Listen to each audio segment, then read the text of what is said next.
This episode of The Clear Out was recorded on the 23rd of July 2024 at home in Wicklow, and it is a movie review episode inspired by Kevin Costner's Western epic, the recently released Horizon, something, the first chapter. I can't remember the subtitle of that movie.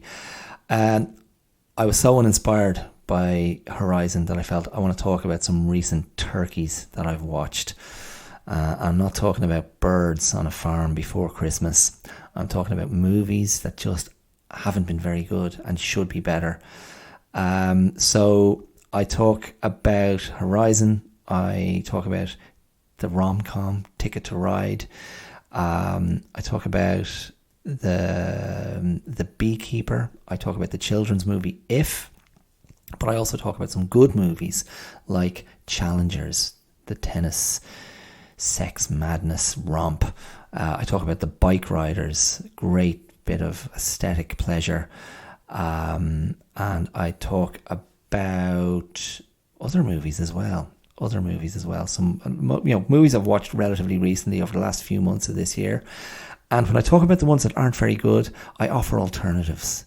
I offer you alternatives from the archives to go and check out to balance your displeasure, to offset your cringe, to offset your discomfort, to offset your disappointment. So again, not for the first time on The Clear Out, it's movies, it's actors, it's directors. If you like movies, you should be into it. If you don't, come back next week or go and listen to one of the very many other episodes that don't talk about movies. But that's it. It just tips along, and I hope you enjoy what you hear. I will see you around the corner, partner. Ooh, not gonna change my mind, leaving the dream behind, keep my emoji inside. Hi, my name is Dara Clear, and you're listening to The Clear Out. You're very welcome. How are you? How are you getting through this amazing Irish summer of relentless rain?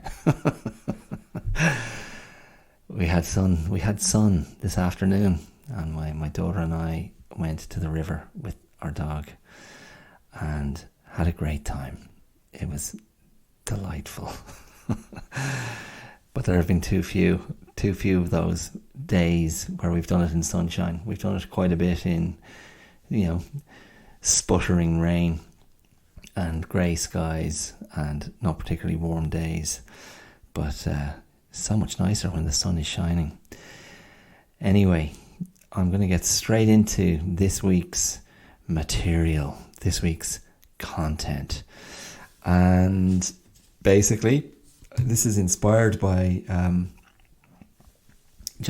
one too many mediocre movies that I've watched over the last few months, and I just feel like I want to speak on just the bad storytelling and the confused storytelling and the sort of evidence of ego and a lack of editing or a lack of critical voice within the production process that ends up with us not having to, of course, we have a choice, we don't have to watch. But if you're like me and you like watching movies, you do watch because you're curious. You want to see, well, what's going on? What's all the fuss about?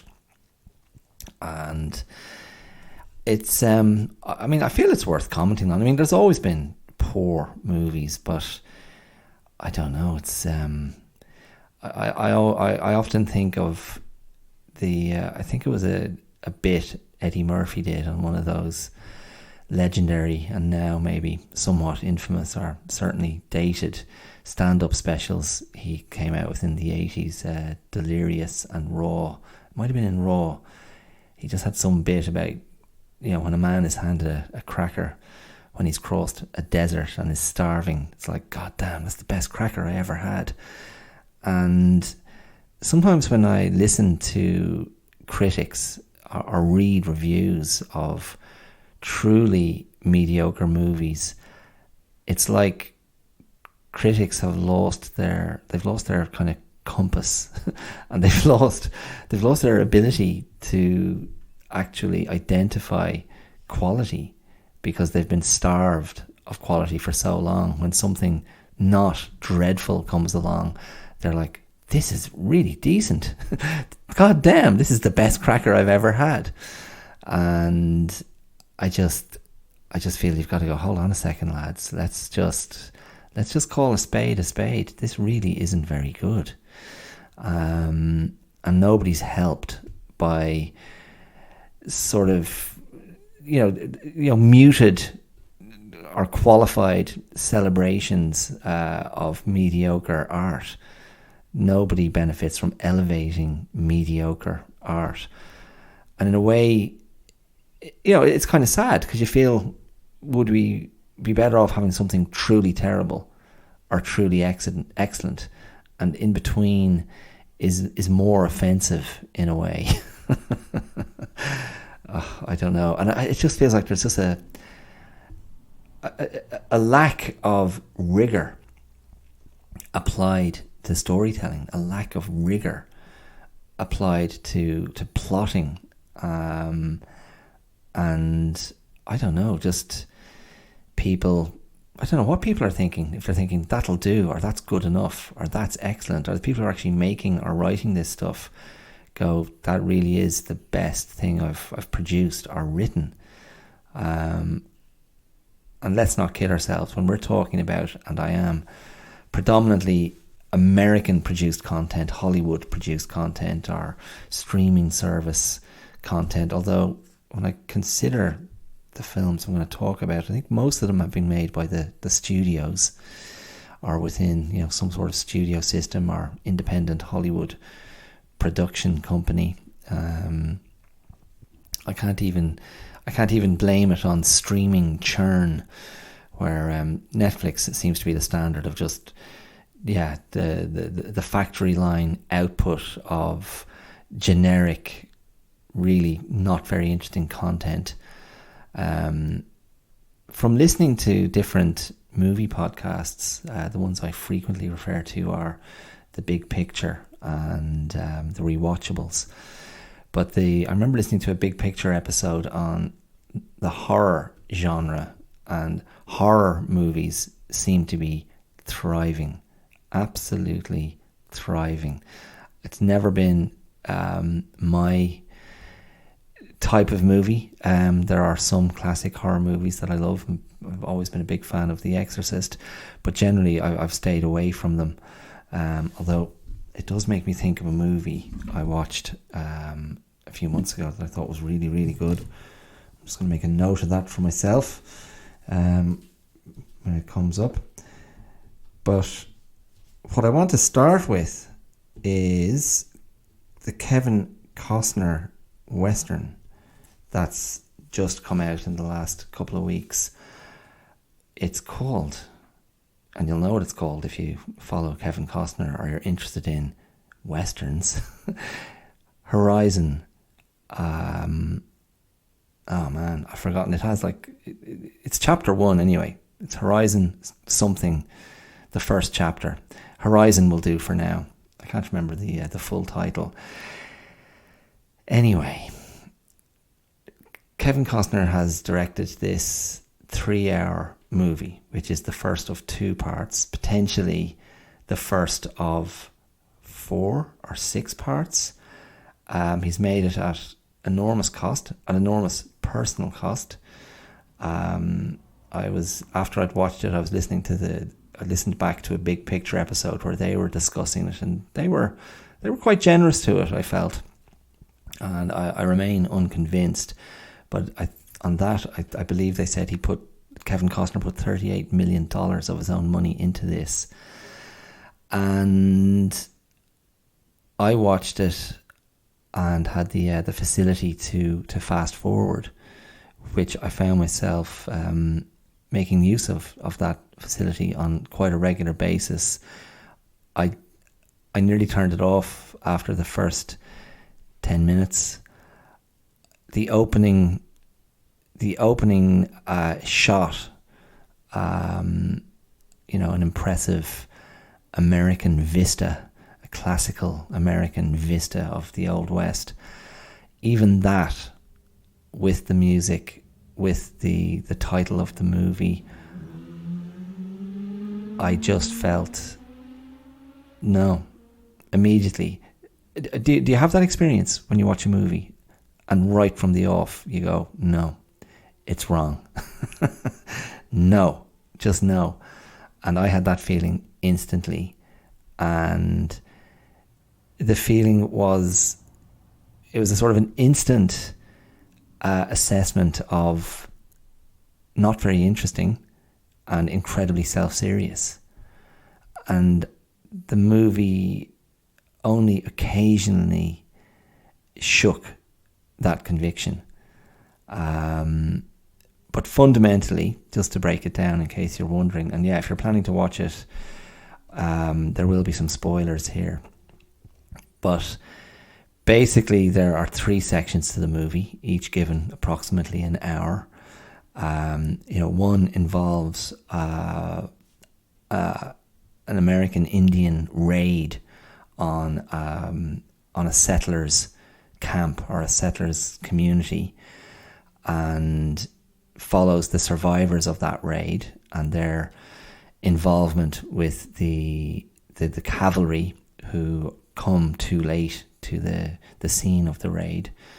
But then some of the survivors settle in with the cavalry at their camp, and Sienna Miller prominently plays one of the survivors.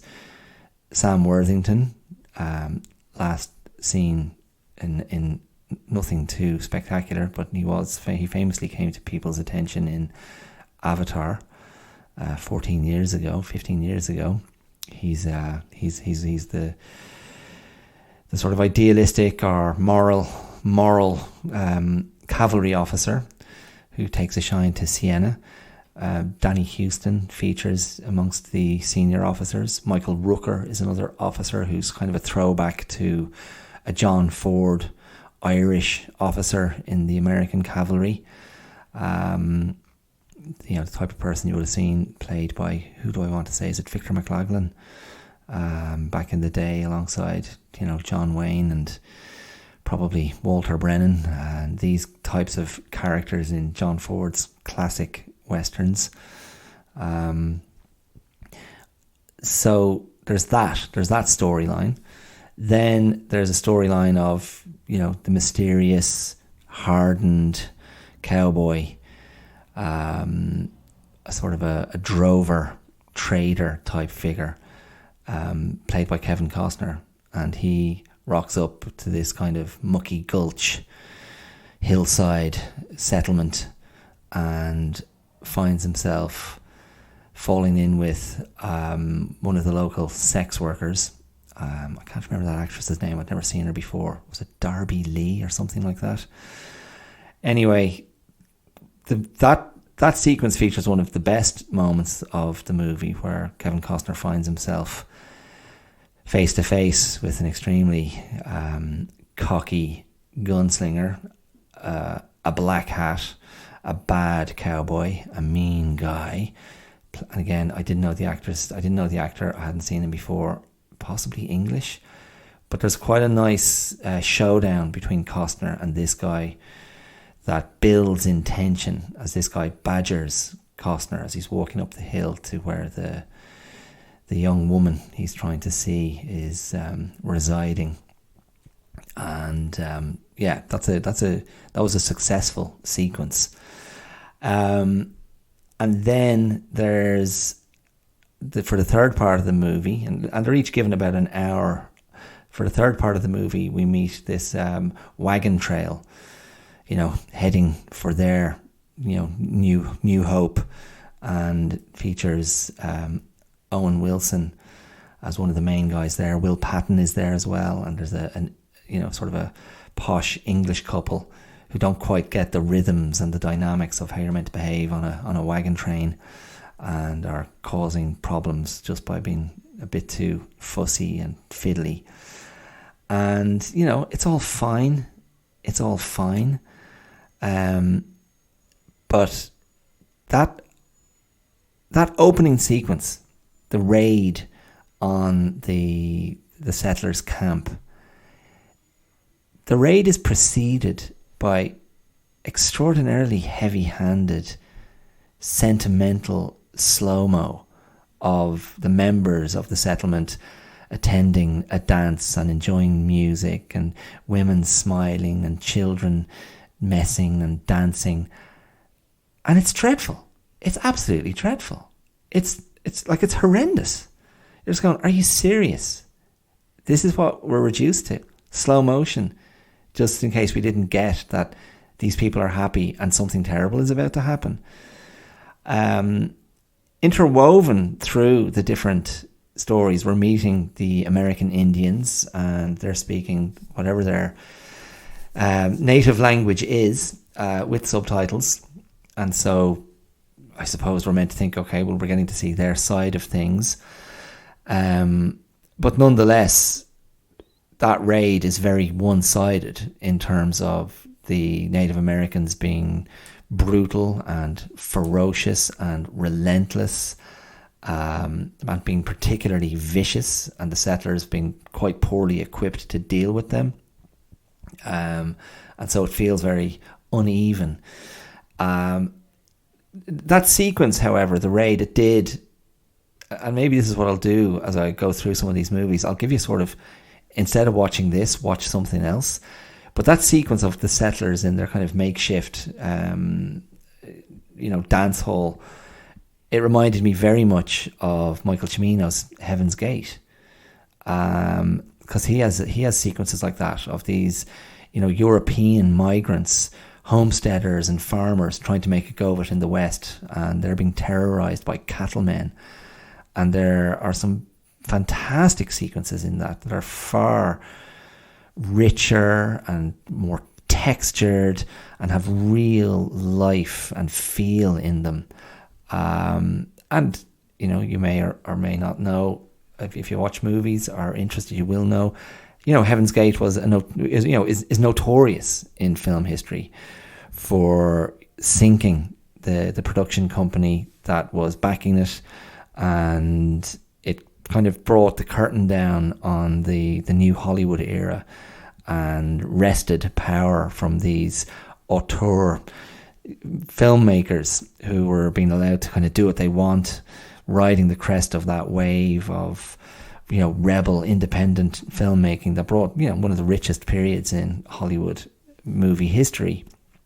But Heaven's Gate was the one that kind of sank it all, because it just got too crazy. And of course, Heaven's Gate over the years has been reappraised and reevaluated and is now considered a classic of the era and of the genre.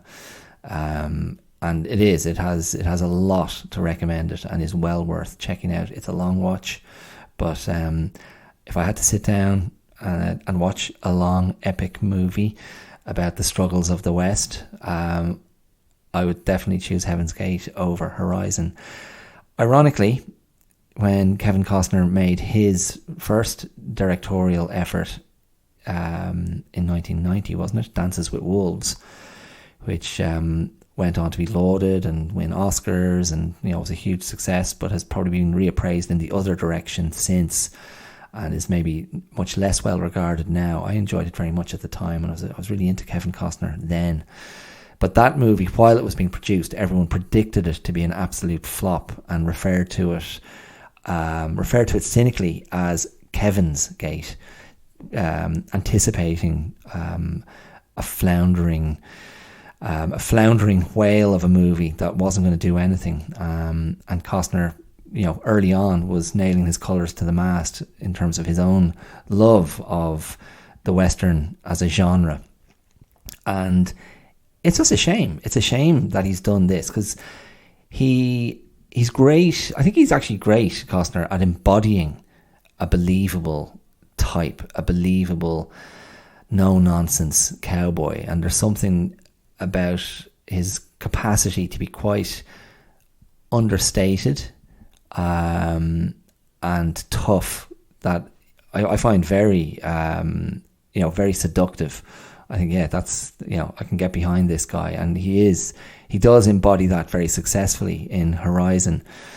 But again, I found myself going, how far has Costner travelled from what really was his breakout performance in Silverado, Lawrence Kasdan's romp of a Western from 1986.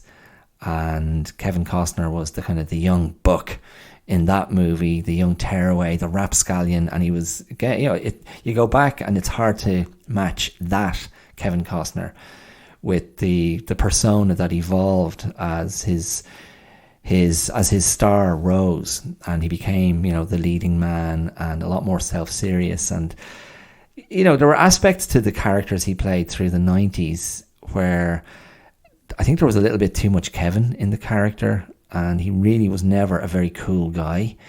And some of his kind of quips and his witticisms in movies, they really haven't aged well at all. But if you take him and put him into something more generic, like a generic idealistic good guy, like Elliot Ness in De Palma's The Untouchables, another mid-80s triumph. He's very good in that. And again, he's not cool. He's just very moral and very honourable and sort of, he's a good boy, not just a good guy, not just a G-man, but Sean Connery's tough Irish cop has to persuade him to get his hands dirty, and that's when he starts getting results. And it's like he somehow, I feel, in his creative life, he needs someone to balance him and go, let's not be too sort of, what's the word I'm looking for here? It's that self-seriousness. It just all gets a little bit too bloated and ponderous and flabby, with this misjudged sort of over the top ennobling of the material, that it just needs a lighter touch. It just needs to be a little bit tougher, a little bit grittier, a little bit dirtier, a little bit messier. And Horizon just fails continuously. It's just too heavy-handed. It's too on the nose. So yeah, my response is go and check out some of his other efforts in that area. Silverado is one recommendation. I mean, Silverado is imperfect itself, but it has a lightness and it has some brilliant set pieces, and it opens with a bang. A great set piece opening, great supporting cast, a real deep bench of good actors of the time, a great villain in Brian Dennehy, and aesthetically really nice. And this is something that is maybe unsung a bit about westerns, but like the clothes, the costumes, the settings, the scenery, these are all really nice things to look at. And when it's done well, yeah, it's just a pleasure. And again, that opening sequence of Horizon, just sort of bland, generically, like Cimino when he did Heaven's Gate. It was almost sepia the way he shot it, the tones of kind of mud and earth, and kind of soiled clothing from the wear and tear and exhaustion and labor of the new arrivals. It worked really well. It worked really, really well, and it had a sort of a aesthetic integrity to it that makes a lot of sense. But Horizon, I just felt like, here's a pretty picture. And it's a shame because, again, as I say, there were sequences that worked better.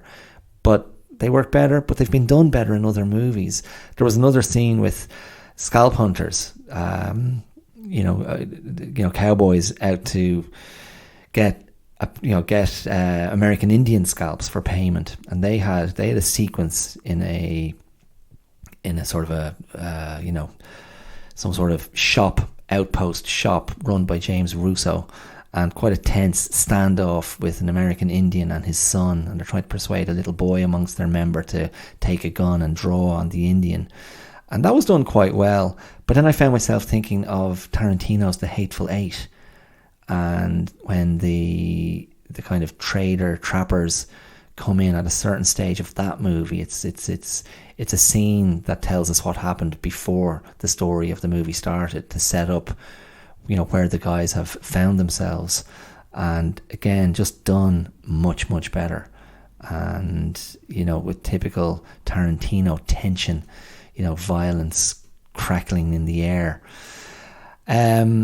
So yeah, do yourself a favour. Don't watch Horizon. Go and watch Silverado instead. Go and watch Costner's other Western that he directed, Open Range. He did direct Open Range, did he? Have I got that wrong?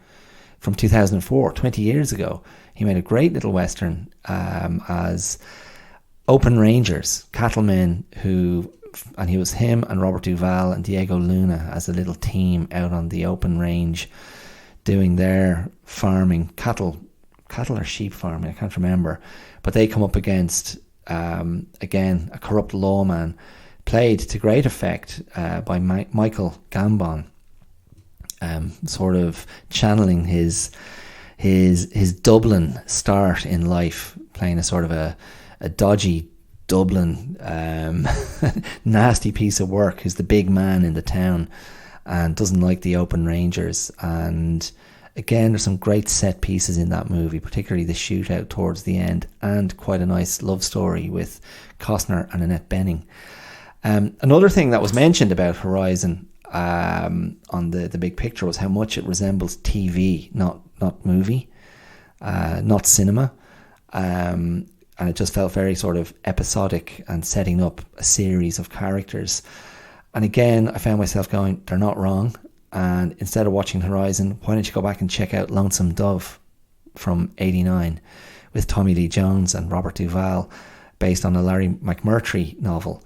That was a great miniseries. I can't remember, was it 3 or 4 feature-length episodes, but I remember loving that when I watched it back in the day, and insisting my friends watch it with me. They're like, what?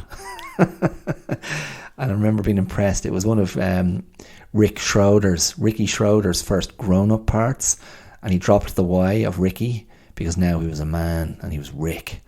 And that is a great cast in that as well, so you should check that out. And if you're still not convinced, if you want other recommendations, you could do worse than watching Scott Cooper's Hostiles from 7 years ago with Christian Bale in a typically committed performance as a sort of a racist cavalry officer reluctantly transporting Native American captives to safe haven. Quite a dark, nasty movie, but just has again that toughness and that nastiness that just feels more convincing. You could even watch Bone Tomahawk, which is a wild movie with Kurt Russell in a very colourful performance, coming up against like sort of almost horror movie cannibalistic Native Americans who, they're almost like living ghosts who do unspeakable things to the whites that they get their hands on. Richard Jenkins has a nice role in that as well. That's a nice, tasty one to check out. I mean, I could go on and on. Wind River from Taylor Sheridan, looking at a modern Native American reservation and the tensions and the crimes and the poverty and the disenfranchisement that happened there. A really nasty little thriller with a great performance from Jeremy Renner, who finds himself investigating the murder of a young Native American woman on the reservation. Some real nasty stuff. And that's another part of this Horizon story, is that Kevin Costner was centrally involved, from a casting point of view, in Taylor Sheridan's series, his modern contemporary Western series, Yellowstone, which I've spoken about before on the podcast. I watched the first season, quite enjoyed it, and then it just started to get very soap opera-y, and these kind of outlandish storylines kept on coming in. It's been a huge success, but Kevin Costner left that series so he could make Horizon. And again, the big picture guys were observing, well, he's just kind of doing his own version of what Taylor Sheridan is doing. Why didn't he just stay doing Yellowstone? Anyway, that's enough of the westerns for now, isn't it, lads? One more to throw in for the crack. Another one that came to mind was A Man Called Horse from 1970 with Richard Harris as an English aristocrat who is captured by Indians, but eventually goes native, if that's not an insensitive phrase to use in this context. And I remember seeing parts of that movie as a kid. I mean, kind of, verging on traumatized by some rite of passage he had to do, where he's basically strung up by hooks in his nipples, maybe, to prove himself a man. And I remember going, whoa, this is too much. I don't think that movie has reviewed very well, and I haven't seen it since I was a kid, so maybe it's not that great, but that was certainly, even not great movies can sometimes have very memorable sequences or very memorable images, and that one came to mind. And just to draw a line under this, if you don't want to watch any of these and want to immerse yourself in how the West was won, or how the West wasn't won, or how the American Indians were, or indigenous Americans were on a loser the second Europeans arrived in the States, you should listen to the Rest is History podcast's series on Custer and his campaigns against the Native Americans. It's about 6 or 7 parts. It is a great listen with loads of fascinating stories and period detail, and the characters who were significant in the different battles and campaigns, including some of the really prominent Native American leaders. That is a terrific listen, and probably it'll just whet your appetite to go, I must go and check out some of these old movies as well. Anyway, that's Horizon. My advice, give it a skip and feel sorry for Kevin. I can't see him making his money back. My goodness, really not very good at all, and just a pity. Okay, so I'm going to try and move a bit more quickly now through some of these other movies I've seen. I watched, and I don't know what possessed me, but I did stick on this rom-com on Netflix the other night, Ticket to Ride, the George Clooney-Julia Roberts rom-com, as the divorced parents, long divorced parents, who come together to try and prevent their young daughter from marrying a lovely man that she's just met in Bali, and of course, through the reels and the jigs, Clooney and Roberts realise, oh, we actually love each other, even though we have been apart for 20 years. Why did I watch it? Because I thought maybe this will be okay. Maybe Julia Roberts will be good. Maybe I'd heard George Clooney was quite good in it, or had at least one good scene in it. And again, right from the off, I just found myself going, no. Just the opening scenes, and particularly when the action moved to Bali. I mean, there's a kind of a pre-credit sequence which shows Clooney and Roberts bickering and bantering and describing each other in very unfavourable ways to non-invested parties, and it's kind of amusing.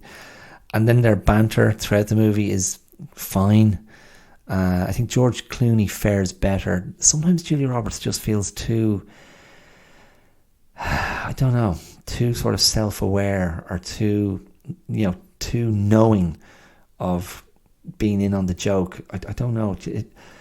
And it just, all it reminded me of, I recently rewatched Pretty Woman, and not a movie I ever particularly held in hugely high esteem, but it just kept on coming up on certain things I was listening to and reading recently, and I was like, I want to revisit this.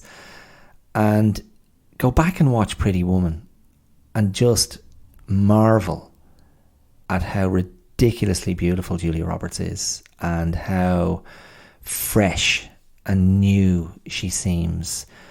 She kind of sparkles. It's kind of ridiculous. And Richard Gere is fine.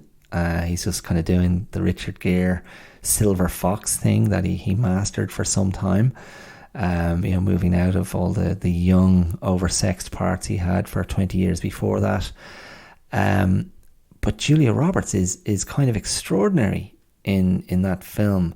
Never mind the believability factor, that she's a street walker, a sex worker. She really does have an electricity on screen. Now, I'll put my hand up and go, suddenly I'm 50 and every young person, male or female, that I see, I'm like, wow, youth is sexy. Youth is sexy and attractive. Every young person, and I'm talking about young people of age. Let's be careful here. But young adults, male or female, who are sort of taking care of themselves. And I'm like, wow, youth is really desirable. They're so succulent and plump. It's like I'm at the moment in #blessed.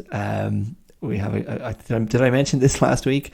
There's a bounty of plums on the plum tree, and every morning I'm out doing my usual morning routines, exercise wise, and before I go back into the house, I'm just going to take 2 or 3 plums off the tree and eat them, and they're absolutely delicious. They're just about kind of getting past their best now on the tree, so this will be it. It's a one hit thing, but yes, the plums are plump and delicious. Also, they are succulent, they are sweet, they are so tasty, and I enjoy consuming them. And I find as I cast my eye casually over young adults that cross my beam, I'm like, oh yes, youth. How tasty. As I lick my lips and rub my thighs. I know it's verging on gross, but hey. So I think when I saw Julia Roberts in Pretty Woman recently, I was like, oh my God, what the hell? Because I have confessed on the podcast before, not actually a huge fan of Julia Roberts. She has her moments. Ticket to Ride, again, I go back to the point I made at the start of the show. When people are starved for so long of anything decent, something approaching half decent, something approaching a third decent, really, hits a spot. But yeah, I'd say if you had to, skip Ticket to Ride. Is it Caitlin Dever is the young actress in that? Just go and rewatch Olivia Wilde's Booksmart. Go and watch the Painkiller series. What the hell was that called? She's in that as well as a young female miner who hurts her back and gets addicted to whatever that drug is, the painkiller drug. That's an epidemic, addictive crisis. Igniter in the States. I've just gone blank on the name of that series. Michael Keaton's in it as the doctor who's kind of peddling stuff. Michael Stuhlbarg, who's always good, is part of the comically Machiavellian family behind producing the drug. I'm so annoyed at myself, I can't remember it, but it was out last year or the year before. So go and check that out instead. Give Ticket to Ride a miss. Ticket to Ride, by the way, was directed by Al Parker, who I think inflicted the Mamma Mia films on us. So, if that's your bag, you'll probably love it. Again, I watch a lot of different stuff, and I have to go, some of this stuff is really not for me. They're not thinking there's a 50-year-old white guy in Ireland who needs to see this film. So, there's also that. Like that has to be part of this conversation. A movie I saw recently, I'll give you 2 movies that I thought were very good. One was The Bike Riders, Jeff Nichols directed that.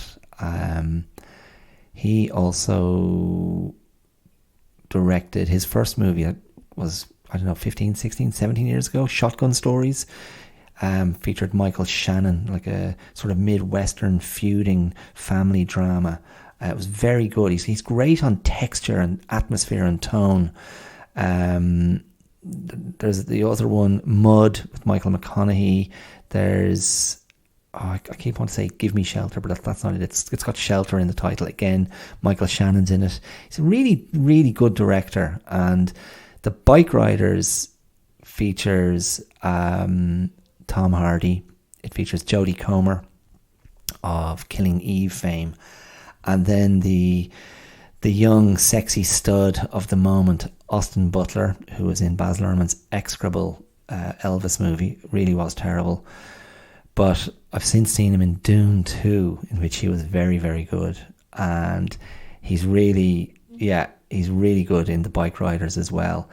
So The Bike Riders fundamentally is a Jeff Nichols imagined true story based on a book that was produced by a photojournalist who followed a bike gang and bikers around America through the sort of late 50s into the 60s and early 70s. And Jeff Nichols' brother gave him the book. He thought the images were just amazing and thought, wow, I really feel I can build a story around these characters and these images. And the photojournalist had, written biographical accounts and interviews with the subjects of the photographs. And look, The Bike Riders is not a perfect movie, but it's funny. Jodie Comer has a really, really strong accent in it, and a lot of the telling of the story is her looking back, going, "Yeah, this is what happened. That's what happened."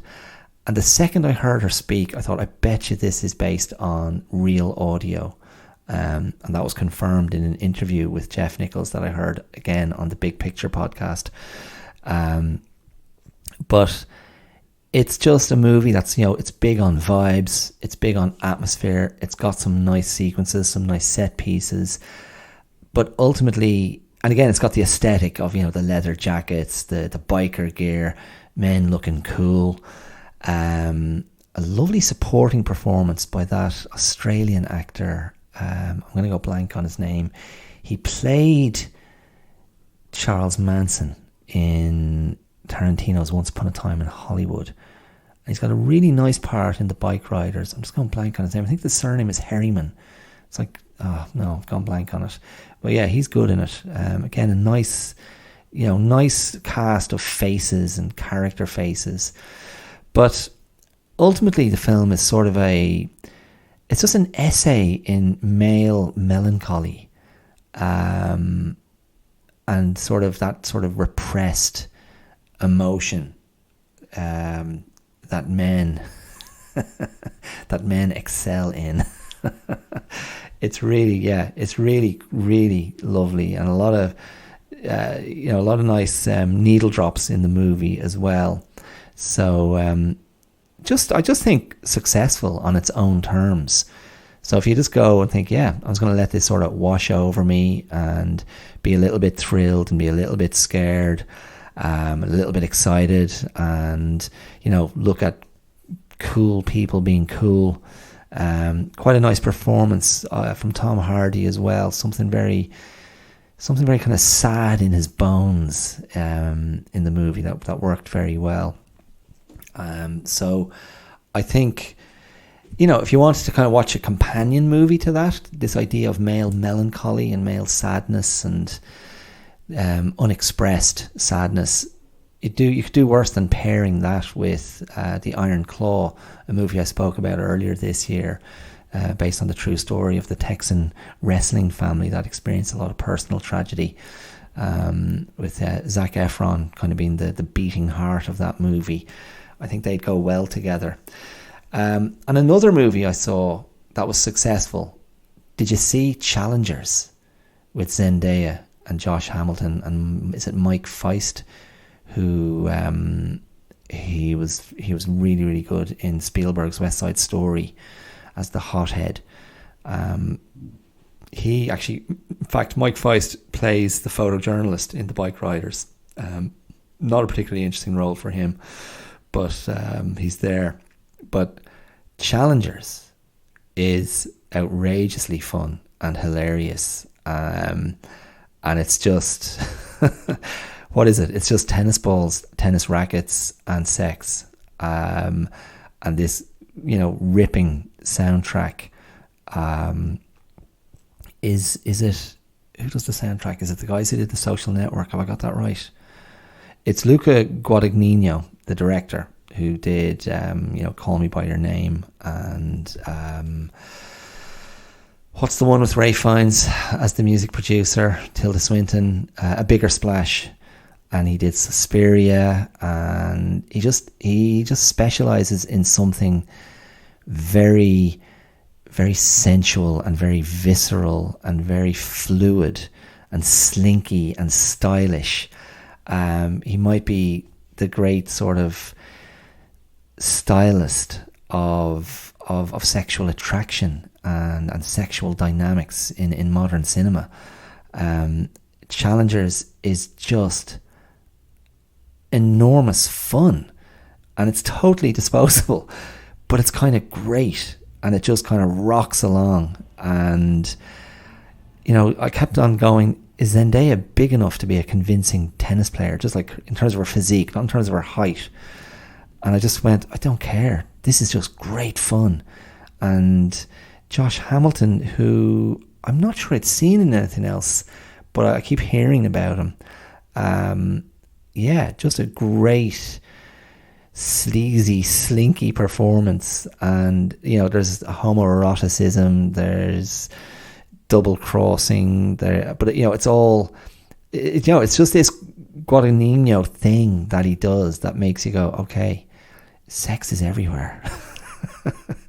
It's dripping off tennis balls and tennis rackets, and everyone's getting very hot. Challengers, yeah. I mean, if that doesn't sound like a recommendation, I don't know what does. It's worth checking out. And another movie which I may or may not have mentioned, I can't remember if I spoke about it. Do yourself a favour and check out Love Lies Bleeding. This real funky, nasty, crazy noir, sort of neo-noir, lesbian body horror killer movie with Kristen Stewart from the Twilight movies in a great role, and then I can't think of the other actress who's brilliant in it, and not Scott Glenn, Ed Harris in a wild performance. Just a real nasty slap in the face of a movie, but real clarity, clarity in the storytelling, clarity in the tone, clarity in the performances. And this is something that Horizon lacked. This is something that Ticket to Ride, whatever. Well worth checking out. Love Lies Bleeding. Set in Texas in the early 80s, and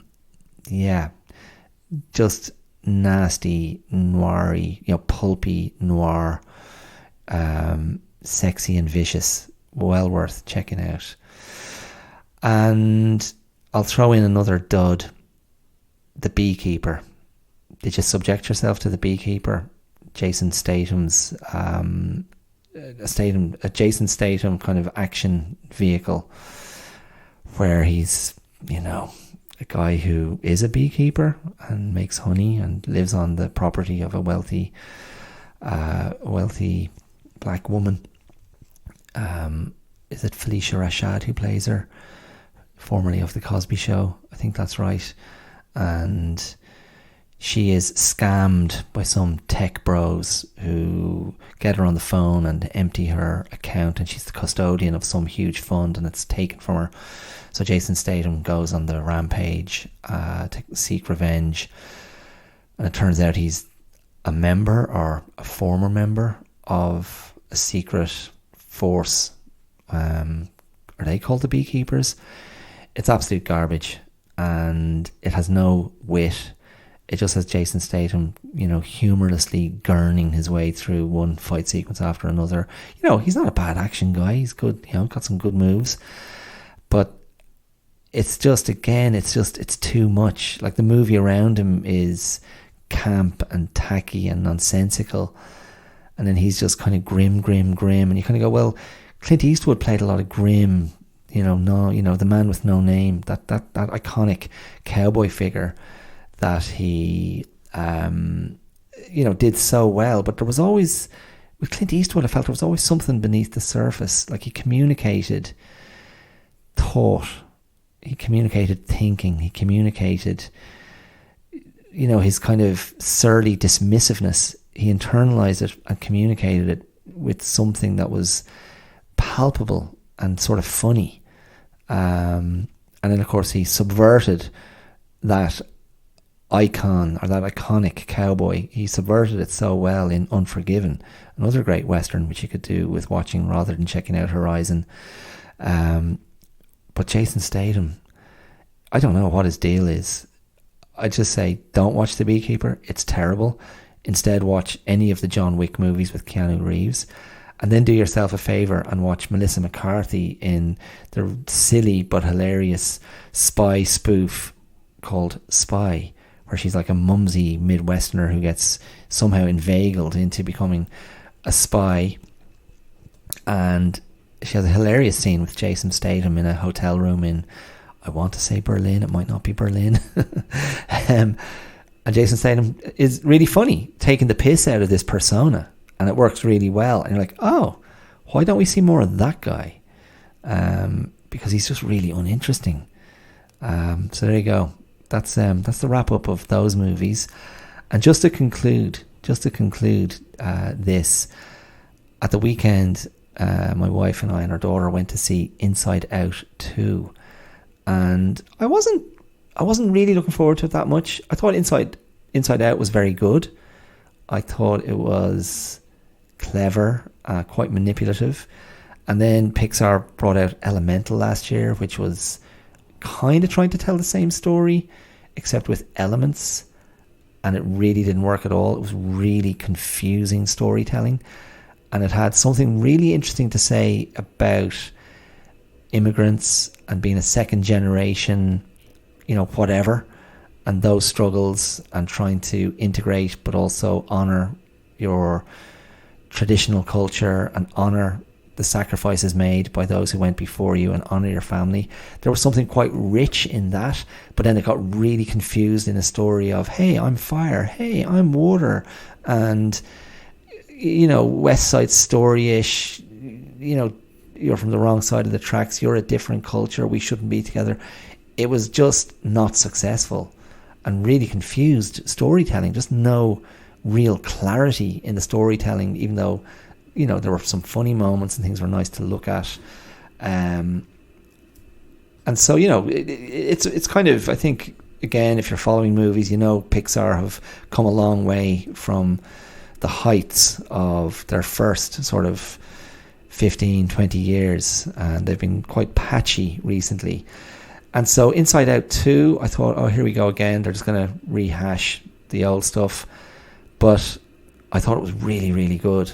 I was kind of a nervous wreck watching it, because fundamentally it follows the emergence of hormonal emotions, the hormonal emotions of puberty as they arise in the central character Riley over a key weekend in her young life. She's away at hockey camp, and the original emotions are suddenly usurped and displaced by a new set of emotions, most prominently the emotion anxiety, who's like a zany, muppety character who just can't stop compulsively making decisions that are supposed to help Riley, but just keep pushing her into these horrible social cringe moments. And it's done, the storytelling is so good, and anxiety is such an enormously successful character, that I was just like trying to, jump out of my seat. I was trying to reverse through my cinema seat away from the screen because it was so excruciatingly awkward and painful. I found myself feeling kind of sick, and it was like I was, dropping my head in my hands. I can't keep looking at this, and I had to sort of counsel myself to go, it's a kids' movie. It's all going to work out beautifully in the end. There's going to be a happy ending. Everything's going to be great. Riley's going to be fine. She won't alienate her friends. She'll recover her sense of self and remember, she's a nice kid. But I just thought it was really, really good. I was really impressed, and my wife felt the same way. My daughter kept looking over, going, "What the hell is wrong with this guy?" And then when I asked her, "What did you think of the movie?" she was a bit like, "Meh." It was fine. But I thought it was great.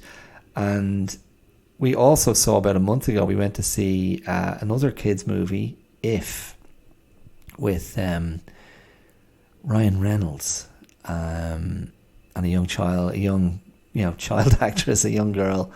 Fiona Shaw's in it as well. Other actors.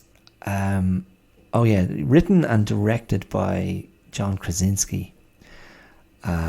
Of the American Office fame and A Quiet Place. He wrote and directed that, and he's married to Emily Blunt, another claim to fame. I like Emily Blunt a lot. John Krasinski I don't have much of a relationship with, and I wouldn't be seeking a relationship with him after watching If. Just a mess of a movie. A mess. A confusing mess to do with grief, but also to do with imaginary friends. If stands for imaginary friend.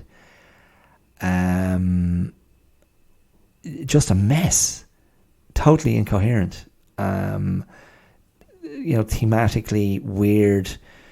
Plot-wise, very confusing. Concept-wise, very confusing. And really terrible. I think my daughter enjoyed that one more. But she's, she told me the other day she's now enjoying live action movies more than animated movies. But if you're just kind of scratching your head going, what is the concept? And having watched it, I still don't get it, but it's got something to do with don't forget your imaginary friend, or if you stop if you reawaken your belief in your imaginary friend, you're going to be a more complete person as an adult and access joy and, positive, impulsive behavior or something. But also your imaginary friend might be connected to grief and your fear of losing a parent because you've lost another parent. And maybe we can be a sort of a matchmaker for people to help them find their original imaginary friends, maybe. That's kind of what the movie's about. Dreadful. Illumination, the people responsible for Despicable Me and the Minions and The Secret Life of Pets. We went to see one of their movies earlier this year as well. Something about ducks migrating. Is it called Migration? Was that the name of the film? Again, very confused, not that interesting. Some good sequences. I tell you what Illumination do very well. They do scary sequences very well. There was a kind of a really scary, nightmarish sequence involving either storks or herons who seemed to be interested in eating ducklings. They really cross a line. But again, not a successful film. But my daughter liked that one as well. She and her pal liked it. Before coming in here tonight, my daughter was watching an Adam Sandler animated movie. Is it called Leo? About a lizard who's old and has lived his whole life in a cage. He's like 75 in lizard years. And he's feeling really sorry for himself and he just wants to experience real life and the great outdoors. I watched 10 minutes of that and it was hilarious. It was really, really funny and much better than The Beekeeper, much better than If, much better than Pixar's Elemental, and much better than Horizon or Ticket to Ride. So if you just go and watch 10 minutes of Leo, I think it's called, you know, that would be okay, because that film knows what it's doing. It knows the story it's telling. And it depends on how much time you have for Adam Sandler and some of his comic creations. He's a strong flavour, I know. But I've really come to like Adam Sandler in recent years, just reading different profiles of him and how he's a really decent guy and looks after his friends and tries to get his friends work in all his movies. And just wants to hang out and play basketball and watch sport and make goofy movies. But he's shown himself to be quite a good actor, I think, as well. And it's not that a comic can't be a good actor, or a comic actor. You know, comic actors often get relegated. Comedy is really hard to do, I think. I remember, I think I've bored you with this anecdote on another. As soon as you hear the word anecdote, there should be an alarm bell. I should have a siren that kicks in. Anecdote warning. I remember, I'm sure I told you this recently. I was doing a monologue in acting school. It was from a Shakespearean comedy. Danger already. And I was what was it from? Is it Two Gentlemen of Verona? Or, oh God, I can't think. Anyway, I had this problem the last time I told it. You know, always makes for a memorable anecdote when you can't remember any of the details. But I was playing a character called Lance, who's talking to either his dog or his shoe or both, and lamenting having to leave home or something. One of the most spectacular acting failures of my life. Just didn't have a feel for that scene at all. Didn't know what the hell I was doing. Just couldn't find the key to unlock the character. Had no sense of how to play it. And was trying to find an authentic performance style, along with some of my friends in acting school, who were all really resisting what we were being taught, which felt very shiny and superficial. And so we were all trying to be like much more real and authentic and not fake in what we were doing. And I remember just kind of going, this was terrible. This scene I had to perform for assessment in front of the school. And then going off stage and being like embraced and hugged by my friends, which was surely evidence that it had been truly terrible. Because they're like, yes, that's the real stuff. Oh my God. Yeah, so maybe, comedy is hard, or Shakespearean comedy is hard. It depends. Yeah, anyway. Okay, that's it. That's this. That's the movie review episode for this month, this moment, maybe for the first half of this year. So you had some good recommendations and definitely some to avoid, and it all really was inspired by Kevin Costner's Horizon. Go in with low expectations if you're still thinking of watching it. If you go in with very low expectations, you'll probably enjoy it quite a bit. It's not entirely without merit, but come on, man, you can do better. And definitely go and watch, those 6 or 7 or 8 other Western options I mentioned. You'll just have a much, much better time. Hopefully you had a good time listening to this, and hopefully you had a much better time listening to this than to the podcast you chose not to listen to instead of this. So thank you for being here. You can find me on social media. You can find me on Instagram.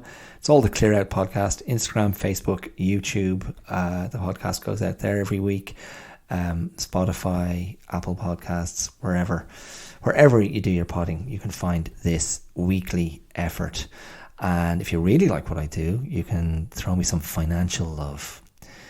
One of my favorite kinds of love, one of my favorite love languages is dollar bills, euros, pound notes, yen, whatever. You can use the Patreon link. That's patreon.com/theclearout. That will reach me, and it will be gratefully received. It will be grasped by my clinging, clutching hands. Thanks for listening. If you liked movies, I really hope you like this, and I will be back next week with something different. All the best. Take care. Mind yourselves. Bye.